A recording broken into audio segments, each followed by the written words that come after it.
Before we get into today's edition of Just the Truth, Mike Lindell sent me a note yesterday. He has a special for the 6-piece towel set, $25 when you use promo code Joey. Just go to mypillow.com, use promo code Joey. You'll get the $25 offer on the 6-piece towel set, and I promise you, these will be the most comfortable, the most absorbent towels that you own. mypillow.com, use promo code Joey, get the 6-piece towel set for just $25. Thanks for joining me in the PhD Weight Loss and Nutrition Studio. To lose weight for the last time, visit myphdweightloss.com. I told you we'd be back. And ye shall know the truth, and the truth shall make you free. It's Joey Hudson. I wanted to name it the Joey Hudson Bill, but, they don't allow you to put names on bills. But I wanted to call it the Joey Hudson Bill because I know that one's been near and dear to you for a number of years. That's how it's done. Let your voice be heard. And the truth shall set you free. Here's Joey Hudson. The Trump campaign quickly slammed the notion of males competing against females as an uproar surrounds an Algerian fighter caught in the middle of a gender eligibility controversy after their opponent, Italian boxer Angela Carini, withdrew from the match 46 seconds in due to the impact of the punch. Meanwhile, the White House and Vice President Kamala Harris, crickets, have not commented. New information on the attempted assassination of Donald Trump. A whistleblower told Republican Missouri Senator Josh Hawley that acting Secret Service Director Ronald Rowe Jr. personally directed cuts to the Counter Surveillance Division, known as CSD, which led to the threat assessment team failing to perform its typical duties prior to the Butler, Pennsylvania rally. Is it Governor Josh Shapiro? The Pennsylvania governor, one of the front runners to be Vice President Kamala Harris's running mate, has canceled 3 appearances at weekend fundraising events in the Hamptons, raising speculation that he may be the one the vice president announces on Tuesday. And Duke Energy serves the Carolinas announced a rate decrease this week. I typically call them out when they ask for an increase, so I guess I have to give them credit for when they offer a decrease. Joining me on the guest line is Duke Communications Manager Ryan Mosier. Both the White House and Kamala Harris's campaign were silent when contacted for comment yesterday morning about whether they support biological males, intersex, or trans athletes competing against biological females at the Olympics. The Trump campaign, meanwhile, quickly slammed the notion as an uproar surrounds an Algerian fighter caught in the middle of a gender eligibility controversy after their opponent, Italian boxer Angela Carini, withdrew from the match just 46 seconds in due to the impact of a hard-hitting punch. The Trump campaign spokesperson told Fox News Digital, President Trump has been unequivocally clear that he will not stand for men competing in women's sports, an insane and unfair reality that has been allowed to transpire because of radical left politicians like Kamala Harris. When he returns to the White House, President Trump will take immediate action to protect women and girls and overturn the Harris-Biden administration's radical rewrite of Title IX. Here's what the fuss is all about. Iman Khelif, an Algerian Olympian, was disqualified in 2023 in the World Boxing Championships after the International Boxing Association determined that Mr. Khelif failed gender test. According to Reuters, Khelif, who has female listed on her passport, was found to have elevated levels of testosterone. Here's a Fox News report. Well, this was a moment of history. It happened earlier today in France, and a major controversy, too, has now erupted out of Paris. An Algerian boxer shown in the red uniform who failed a gender eligibility test last year has now won an opening fight after only 46 seconds. Her opponent breaking down in tears, calling it, quote, unjust. Greg Palcott picks it up from London with more on what happened in the ring. Greg. Hey, Bill. Yeah, big controversy indeed at the Olympics. A boxer deemed a biological male beating an Italian female opponent, with the Italian crying out, "I couldn't take it anymore." Despite failing that gender test by the International Boxing Association and being banned from an international tournament last year, Algerian 25-year-old Iman Khelif was okayed by Olympic authorities to compete.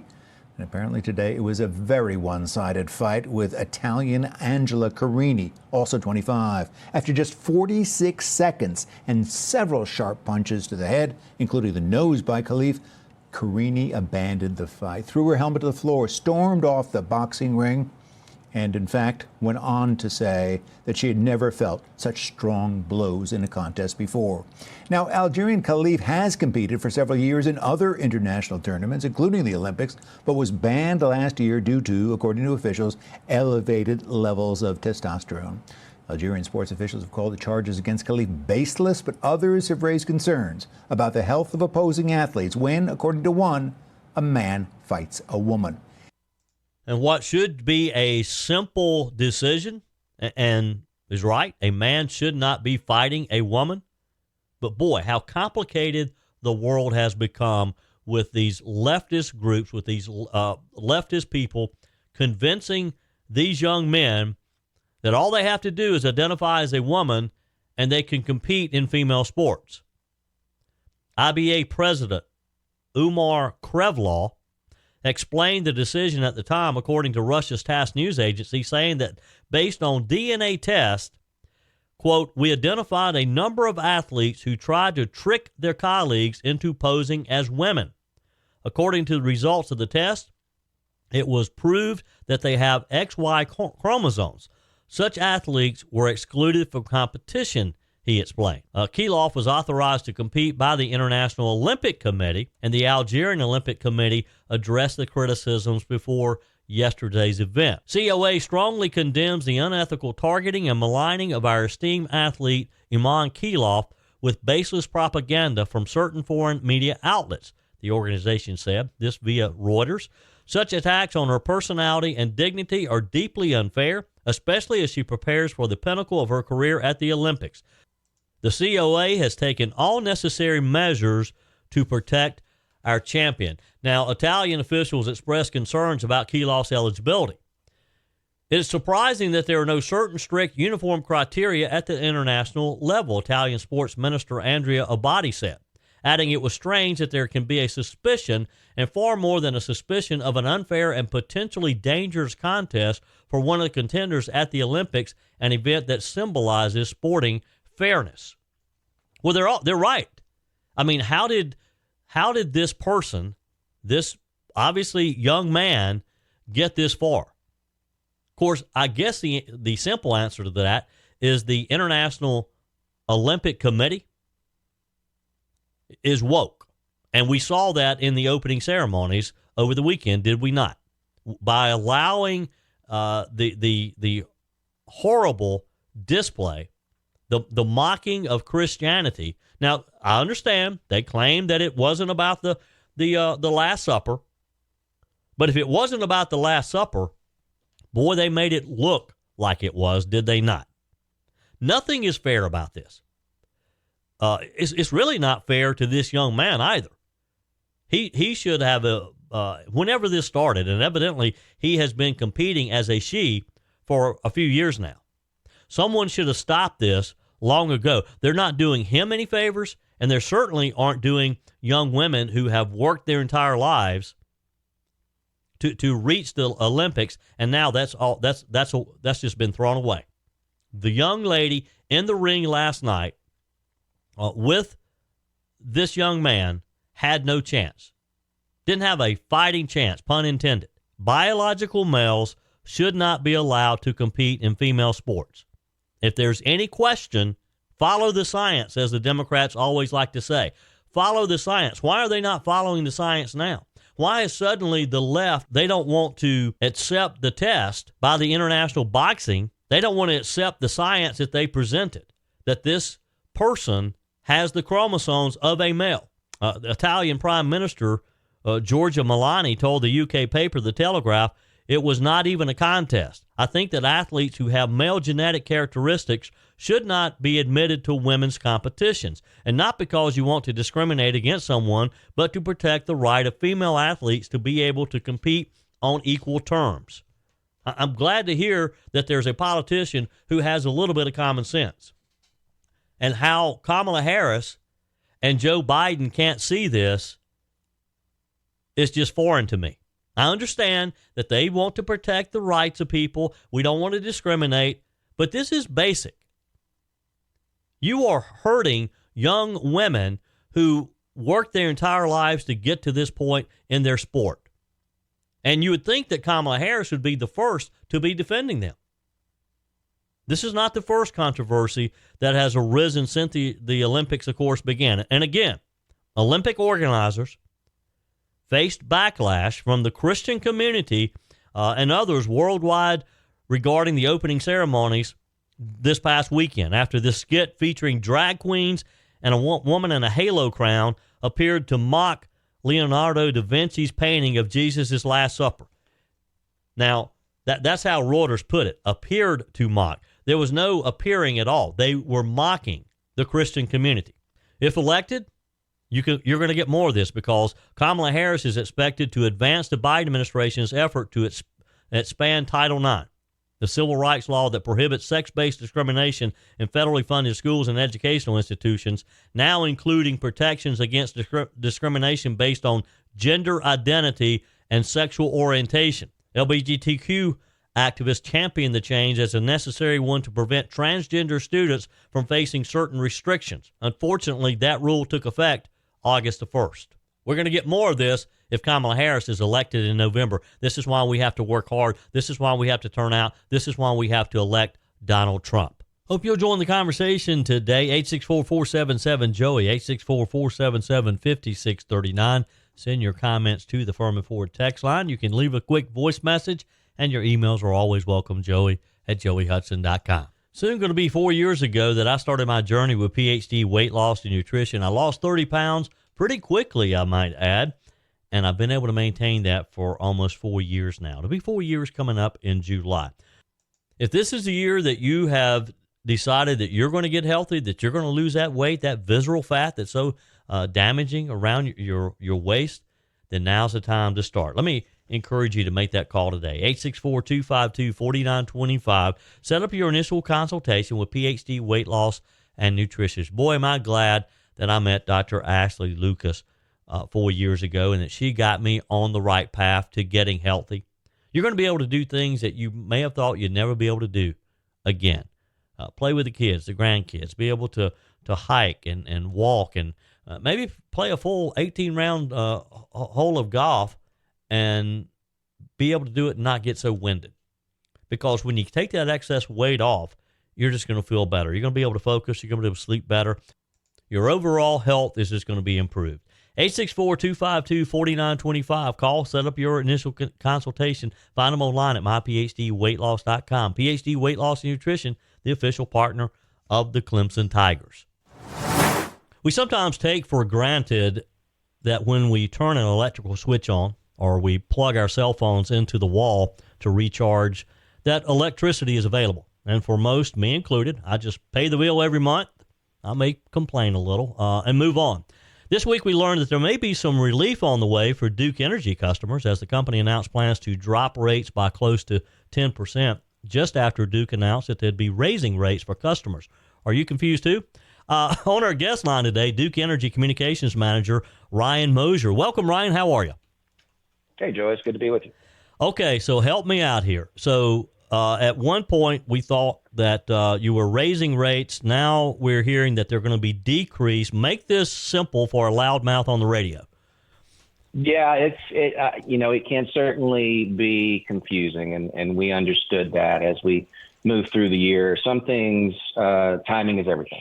And so I'll start with the beginning of the year. So the beginning of the year, the company Duke Energy Carolinas, which is the utility that serves the upstate primarily, applied with the Public Service Commission of South Carolina and proposed a rate increase. And so this is what we call the base rate component of a customer's bill.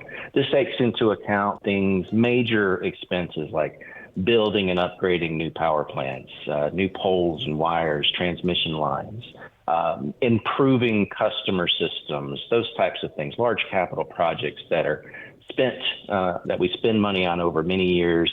And then when the time is right, we're holding these debts on our books for a period of time. We basically show our receipts to the Public Service Commission and say, here's what we've spent. We believe we've done it in a prudent manner on behalf of our customers, and we ask for a change in base rates. And so that's the process that took place over basically the first half 2024 here in the upstate. As you mentioned, it was a very public process. There were public hearings where customers could come in and, across the upstate where they could voice their opinion on the matter.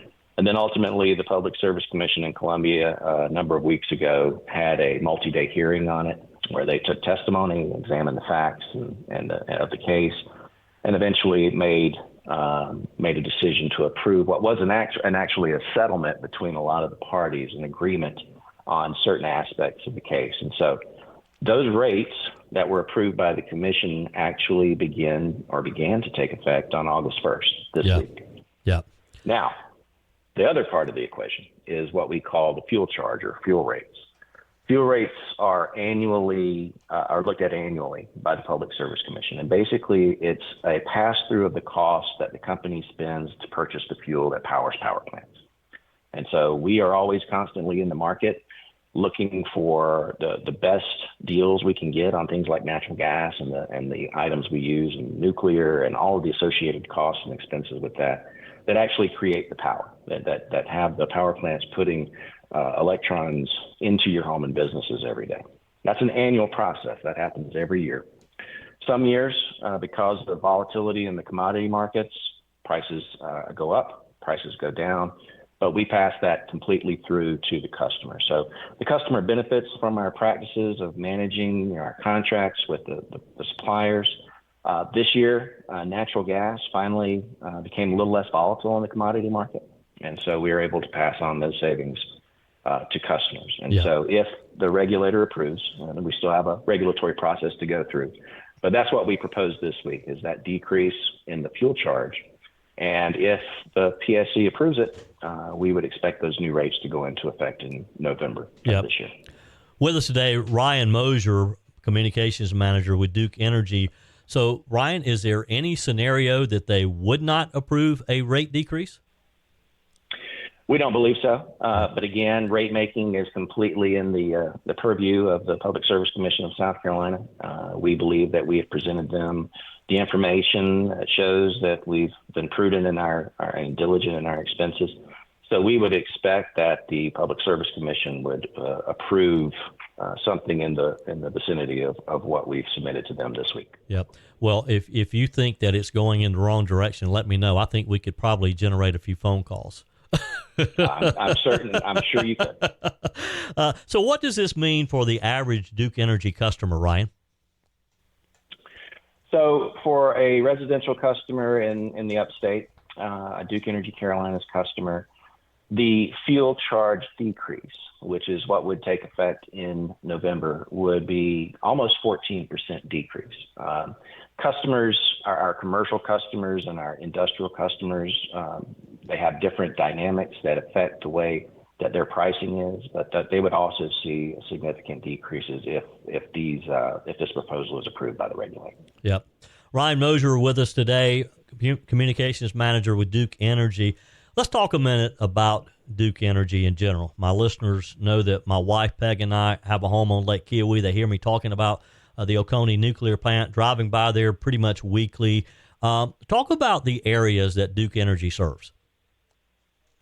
So Duke Energy has been in South Carolina for more than 100 years.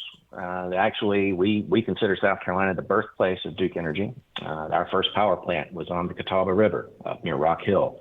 And the founders of the company saw an opportunity in those days in the early 20th century to help the textile industry, which was burgeoning in the Southeast, become more efficient and create more jobs. And so that's where the whole electrification of the South began, and Duke Energy was one of those companies there at the forefront. So we expanded over the course of the 20th century and went from hydropower to coal to gas to nuclear, and have been at it ever since in South Carolina. Duke Energy basically covers a territory, if you cut a line from, say, Anderson to Aner over in Horry County, everything north of that, we have customers in those counties. Over 2 utilities, Duke Energy Carolinas, which serves mostly the upstate and is the former Duke Power footprint from years ago. Yeah. And then some years ago, we merged with another company called Progress Energy, which is more on the eastern side of the Carolinas. And so Duke Energy Progress has a footprint there in the Florence, Darlington, Sumter area. Yep. And let me say this, Ryan, too, as someone who's been involved in the upstate community for many years, Duke Energy is a wonderful corporate citizen as well. You support local nonprofits. The Duke Energy Foundation is amazing. For 40 years now, you've distributed over $500 million to over 20,000 nonprofits. That's pretty impressive, and I say thank you for what you guys do in our communities. Well, I appreciate that. The foundation is such a fantastic organization that we use to do a lot of great work across South Carolina and across all of the areas where the company operates. In South Carolina, that's millions of dollars a year going to organizations that do all kinds of stuff. You know, one of the things, it's a signature campaign that we created a few years ago that the foundation leads for us in South Carolina, really fights food insecurity. We discovered as a result of the pandemic, we were looking around to seeing where can we best spend this money? Where are the challenges right now? And we did a lot of research and found that food insecurity continues to be just a really nasty problem for folks across South Carolina. And so we spend the entire month of November finding opportunities to give to organizations, to highlight organizations, to boost events that help in that area. And we look forward to an even better expanded campaign coming up where we partner with organizations like Mill Village Farms and Food Share South Carolina and Harvest Hope and so many smaller organizations across the upstate and across South Carolina. They're too numerous to name, but that's like a $500,000 campaign every year. Wow. Well, and that's something I'd love for you to come back one day and let's talk more about that as we get into the fall for sure. Ryan Mosier, Absolutely. Communications Manager with Duke Energy, thank you for your time today. And as I said, thank you to Duke Energy for the good corporate citizen that you're on. I look forward to future conversations. I look forward to the call. Thank you so much. Sure thing. Thank you, sir. Whether you're replacing a broken appliance or maybe you're just upgrading, you're totally remodeling the kitchen, when it's time to get those new appliances, when you're ready for them, you don't want to have to wait weeks or even months to get started using them, right? Well, that's not the case when you shop with my friends at Discounted Appliance Warehouse. With over 11,000 square feet and 1,500 appliances at any given time, you can buy today and use today quite often. I'm talking about shopping with my friends at Discounted Appliance Warehouse in Pickens. It's worth the short drive over to Pickens. Jeff, Johnny, Kyle, the whole team over there, they'll take good care of you. They have an award-winning service department, expert installation, extended warranties, and at Discounted Appliance Warehouse, they treat you like family. You're more than just a credit card swipe to all the team over there. Discounted Appliance Warehouse, they're proud to offer Speed Queen, the only washer and dryers with manufacturer's warranties that cover parts and labor. You owe it to yourself if you're looking for a new appliance to head over to Pickens to Discounted Appliance Warehouse online at dawpickens.com, dawpickens.com. Hope you'll join the conversation today. 864-477-JOEY, 864-477-5639. Send your comments to the Furman Ford text line. You can leave a quick voice message, and your emails are always welcome, joey@joeyhudson.com. Pennsylvania Governor Josh Shapiro is one of the front runners to be Vice President Kamala Harris's running mate, and evidently, according to reports, has canceled 3 appearances coming up this weekend, fundraising events in the Hamptons, which, of course, is a cluster of wealthy New York towns. Now, the cancellations came just days before Harris is expected to announce her running mate at a Philadelphia rally on Tuesday. A lot of speculation has gone into why these trips were canceled. Manuel Bonder, a spokesperson for Shapiro, told the New York Times the governor's trip was planned several weeks ago and included several fundraisers for his own campaign committee. His schedule has changed, and he no longer is traveling to the Hamptons this weekend. One of the events was a summer soiree to be held for the Next 50, which is a liberal youth advocacy organization where Shapiro, who's 51 years old, was marketed as a special guest, according to the New York Times. Shapiro's potential VP candidacy has come under scrutiny. The National Women's Defense League is urging Vice President Kamala Harris to think twice about choosing Shapiro because of how he handled a sexual harassment case in his office involving former cabinet secretary Mike Vereb. NWDL Director Emma Davidson Tribbs said in a statement, Governor Shapiro's office should have done a better job preventing sexual harassment happening in his own office for former Cabinet Secretary Mike Vereb, including protecting the survivor who bravely came forward, ensuring that any other potential survivors felt safe in speaking up, and ensuring the harasser didn't have the opportunity to do further harm after the complaint. Tribbs added, as the Harris campaign and the Democrat Party consider their options for vice presidential candidates, we urge them to consider the handling of past complaints of sexual harassment inside the Pennsylvania governor's office. The American people deserve to know that if called to a higher office, Governor Shapiro will do more to ensure the safety and dignity of employees, volunteers, and constituents in his office. Vereb stepped down in September 2023 after Shapiro's administration quietly agreed to pay $295,000 to settle claims from a governor's office employee who said that Vereb made unwanted sexual advances toward her and spoke openly about her, other staff members, and a female state senator, according to the Philadelphia Inquirer. Bonder told Fox News in a statement, although the Commonwealth does not comment on specific personnel matters, it takes allegations of discrimination and harassment seriously. They talked about how their robust procedures are in place to thoroughly investigate such reports. Meanwhile, voters believe that Vice President Kamala Harris knew about, covered up President Biden's reported cognitive health issues. That's according to a YouGov Times of London poll that surveyed 1,170 registered voters on July 22nd and July 23rd. Among those who believe Biden's health issues were kept under wraps, 92% said they think the vice president was well aware of the situation. Overall, 68% of respondents believe that Biden's decline was on Harris's radar and that the vice president just overlooked it, didn't bring it up. Jonathan Alpert is a psychotherapist and author based in New York City. He said, there's no way for me to know what went through Kamala's head or what her experience has been dealing with Joe Biden. Many voters, of course, believe that the vice president knew what the president was doing.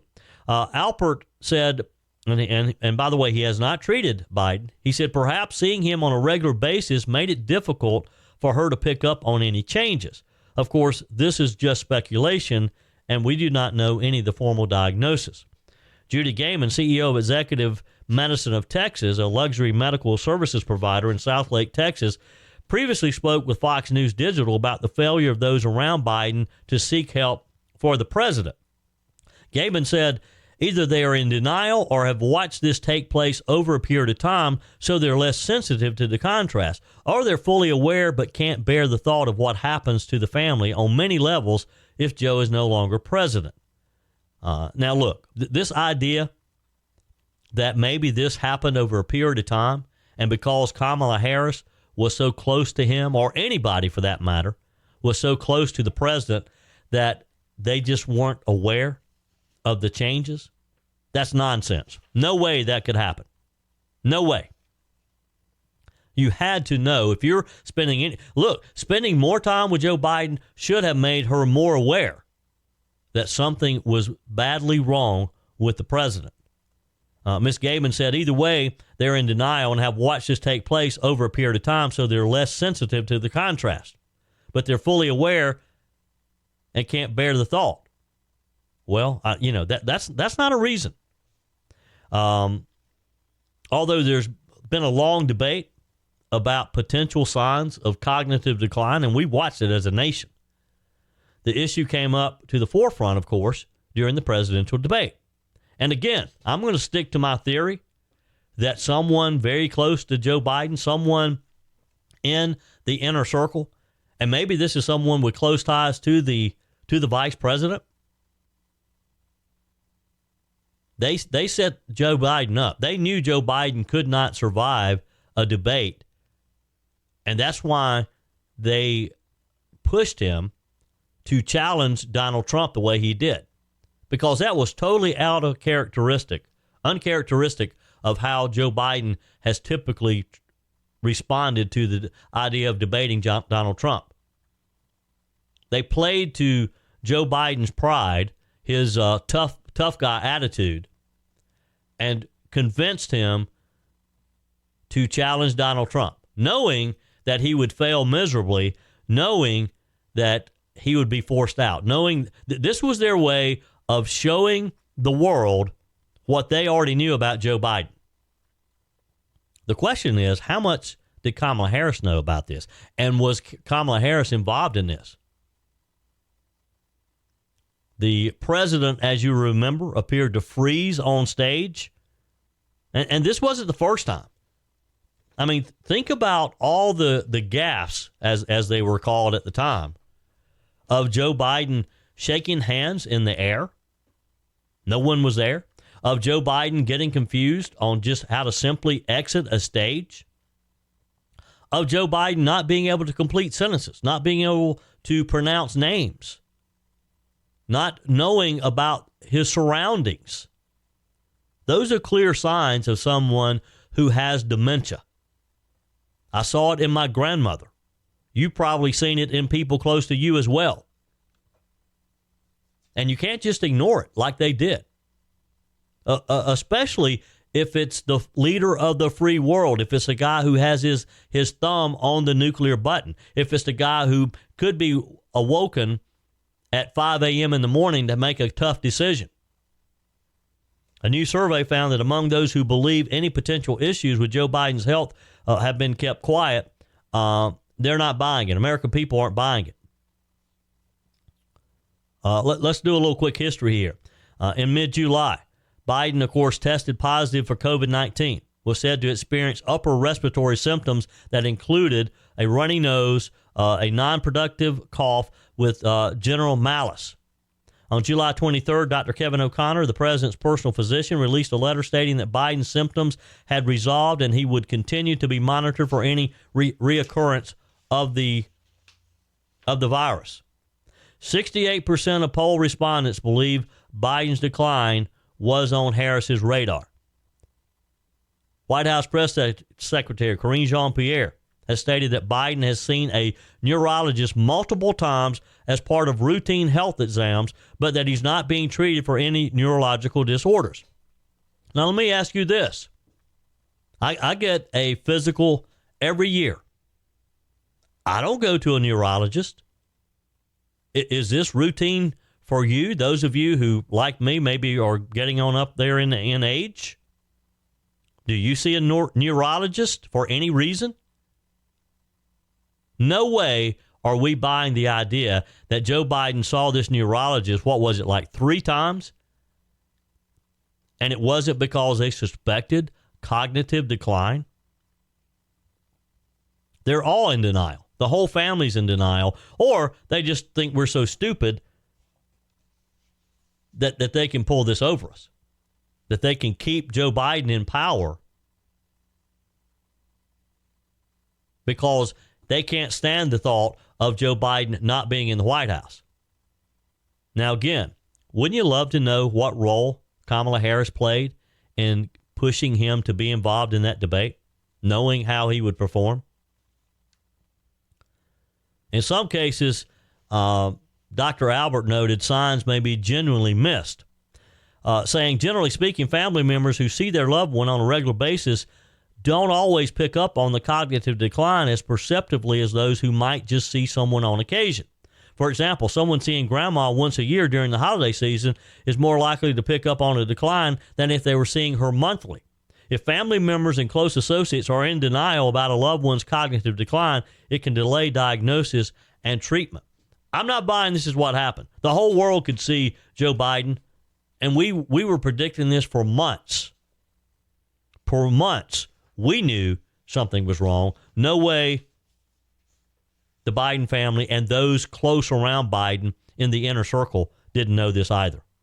Hope you'll join the conversation today. 864-477-JOEY, 864-477-5639. Send your comments to the Furman Ford text line. You can leave a quick voice message, and your emails are always welcome, joey@joeyhudson.com. Speaking of the Furman Ford text line, it's never been more important to support locally run businesses owned by people who actually live here in the upstate. Let me take a minute to talk with you about our friends at Furman Ford. If you're looking for a new vehicle, maybe a great pre-owned vehicle, one you could trust, or maybe you're looking to order that special vehicle. Either way, if you want a new one, a brand new one, or a pre-owned that you can trust, the folks at Furman Ford, they're there to help you. Their name is on the sign because their name is on the line, because every single transaction is important to them. Jim Furman, Matthew Furman. They do business the right way. When you stop by, when you give them a call, or maybe when you just send them a quick email, you're always going to have access to a member of the Furman Ford family. And by the way, they also offer great service, and you're not going to have to wait weeks and weeks to get it done. And you do not have had to purchase your vehicle at Furman Ford. Doesn't even have to be a Ford. They service all makes and models. Visit my friends at Furman Ford online at furmanford.com, furmanford.com. Faye writes, well, Joey, seems I heard fake news. Trump apparently was on target about cackles. No, she is not a moderate anything and has not received a single vote, even for dog catcher. Dom writes, good day, Joey. Referring to the question of whether Harris is black or Indian, she, like all Democrats, is a chameleon. They completely change to whichever brings the most power. Just so you know, I label myself as Martian. Be well, my friend, and nanu nanu. You know, the whole idea that Trump has called Kamala out on the race issue, whether she's Indian or whether she's black, he posted on Truth Social yesterday a photo of Kamala with her mother and other family members with her Indian, I think it's called a sari, it's sort of a sash type thing that you wear over your shoulder, very common in the Indian culture. This photo shows her with her family with this Indian garment on. Now, there's nothing wrong with that. That's fine. You should be proud of your heritage. What's wrong with it is the idea that back when Kamala Harris was running for the U.S. Senate, she made a big deal out of the fact that she would be the first female Indian to be elected as a U.S. Senator from California. And what Donald Trump said, and everybody else is probably thinking, was then Joe Biden comes along. He needs a female, and preferably a black female, to be his vice presidential running mate. Well, guess who's a black female suddenly? Kamala Harris is calling this out, is talking about her race, whether it be Indian, black, white, whatever. Is that fair game? Or did Donald Trump overstep a bounds? Several news outlets yesterday called him out on it and quoted other Republican elected officials as saying he did cross that line, showing that that they're distancing themselves from Donald Trump on this issue. And the other question that one can ask is, did he have to bring it up, particularly in front of the group that he did? Is this one of those instances where, and some of you have emailed me and texted me, that you would rather Donald Trump not bring these things up in this election year, but try to talk about her policy, try to talk about her failures as an elected official? Jordan writes on the text line, Israel has every right to strike who attacks first. We are persecuted on every end of the globe for just existing. I work in a small collision repair shop in Greenwood. We have the best melting pot you can imagine. Puerto Rican, Mexican, white, Egyptian, Israeli, all different faiths, Jehovah, Jewish, Muslim, Catholic, and Christian. And we're all sick of the violence. I wish the world would come together like our little shop. One day, hopefully, the world will be at peace. And Jordan, I think you're proving that you can do it, that it can be done, that people from all faith backgrounds, cultural backgrounds, all people from different races can get together, can get along. And I agree, Jordan. I long for those days as well.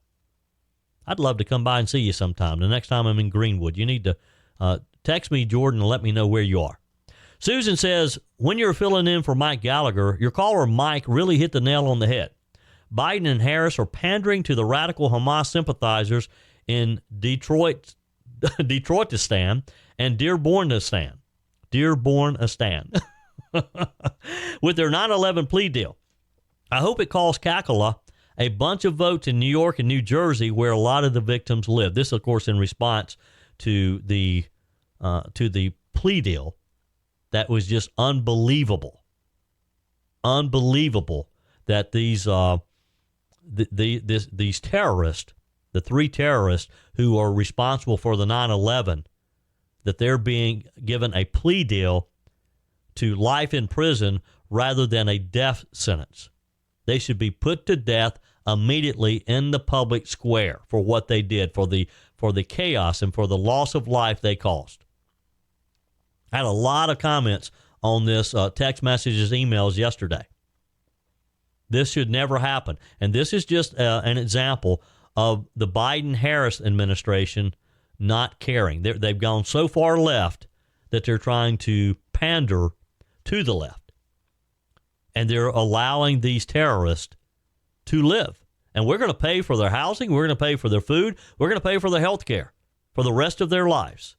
I saw one estimate that it would cost us $12 million to keep these three terrorists who took the lives of almost 3,000 Americans. That's on the day. That's on 9/11. That doesn't account for those who, like the law enforcement, first responders, who have taken their own life, who've committed suicide because of the atrocities they saw on that day.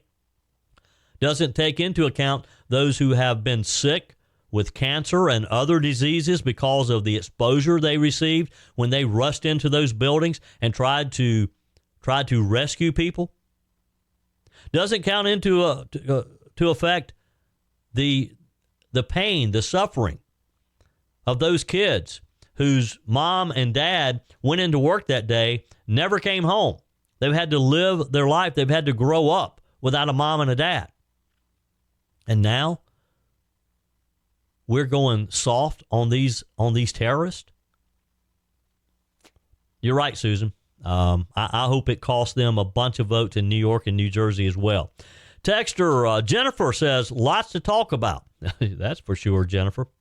But this business of men and women's sports was seen around the world Thursday in Paris when Italian Olympian Angela Carini suddenly quit in the boxing ring in less than a minute. Yeah, we talked about that, Jennifer.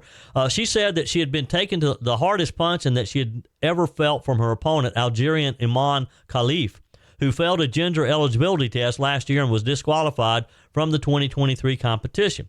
What a horrible but victorious moment for Carini. She lost the bout but won yet another battle for women as she took a stand for getting men out of women's sports. I hope all women will band together and continue to refuse to compete against males who identify as female. The question for so many things happening in America today, how did we lose our common sense? Good question. Good question, Jennifer. And you know, that is a good way to look at that. This young lady, if she and others like Riley Gaines and others will stand up for women's sports, they can get it back. They can win the battle. It may seem tough at times, but they can do it. They can be strong. New information on the attempted assassination of President Trump. A whistleblower told Republican Missouri Senator Josh Hawley that acting Secret Service Director Ronald Rowe Jr. personally directed cuts to the counter surveillance division, known as CSD, which led to the threat assessment team failing to perform its typical duties prior to the Butler, Pennsylvania rally. And this would be consistent with the reports from the local or the county, the Beaver County SWAT team, who claimed that they were never briefed by the Secret Service as promised. The senator's report comes after lawmakers grilled the agency this week on mounting security failures at the Pennsylvania rally. The whistleblower alleged that the Secret Service, CSD, the division that performs threat assessment of event sites before the event occurs, did not perform its evaluation prior to the fateful rally in Pennsylvania on July 13th. That's it for today's edition of Just the Truth. Thanks for joining me in the PhD Weight Loss and Nutrition Studio to lose weight for the last time visit myphdweightloss.com. If you haven't joined our mailing list yet, visit my website, joeyhudson.com. Just click on the Connect with Joey button so that you can receive our emails and the most up-to-date news. Also, find me on YouTube. Be sure and like, subscribe, follow me on my YouTube channel. Just search for Joey Hudson. Appreciate you spending a few minutes of your day with me. Be sure and forward this edition of Just the Truth to some friends. Just click on the share button. Send it to a few of your contacts, because if we're going to build our community and if we're going to win in November, we got to build an army of conservatives. The way we beat Joe Biden is through educating people, and no better way than encouraging them to listen to Just the Truth. Hey, keep those comments coming via the Furman Ford text line, 864-477-JOEY, 864-477-5639. Your emails always welcome as well. Joey@joeyhudson.com. Don't forget to take advantage of the MyPillow special, $25 for the My Towels 6-piece towel set when you use promo code Joey. Just go to mypillow.com. Always use promo code Joey. We're back again tomorrow. Hope you will be too. Remember, God's got this. He's still in control.